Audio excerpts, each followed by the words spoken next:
Alung kalau ada duit tak apa tau Mi. Lo ni Alung pun dalam poket pun ada berapa je. Bukan Alung tak ikhtiar, Alung beli macam-macam dah. Tapi Umi kalau makan ubat pun cerelak-cereluk, dapur tu. Gap dia kuih tak manis tu makan belaka. Jadi serupa je Alung, ubat setara mana sekalipun sama je. Alung fikir Umi ni memang tak payah Alung. Tahu dah anak ni tak ada pitih mana, duk metok pitih dengan anak sokmo. Dah Umi nak minta siapa dia dengan Alung? Tahu tapi Umi ikhtiar lah cara kapung, belilah makan lah kapung pun. Ubat tu tak jadi, ubat ni tak jadi, hot tu tak jadi, akar kayu tak jadi. Kau terlalu ni pula.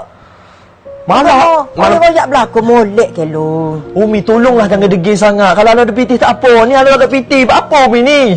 Kita jimat lah lu. Untuk bulan ni kita jimat beli ubat tu Umi pula. Tak kira.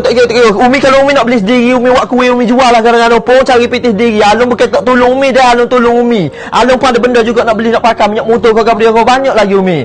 Umi ni berapa yang kalau tak nyusah anak diri tak boleh kau, Tolong jaga dulu kesihatan tu, jaga dulu. Kalau boleh makan pucuk-pucuk kayu tu apa dulu, ikhtiar dulu kau tu.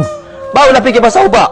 Ubat ratus cara kau nak faham pitih sokmo. Alung, Umi nak beli juga kapsul pia katak tu. Nanti Alung tengok kalau Umi sihat kan tu. Umi tunjuk ke Alung nanti. Alung tak faham lah apa kalau Alung balik ada semua Umi nak nyusah ke Alung.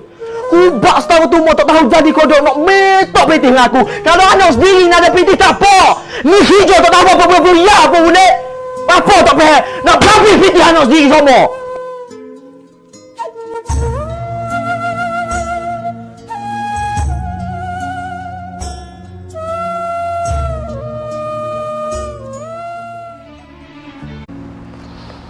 Selamat Hari Raya Umi.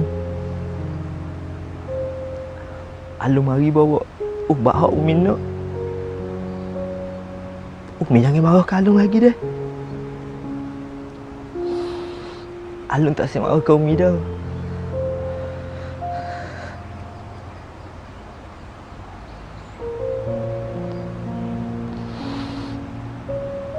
Alung sayang ke Umi. Alung sayang sama Umi.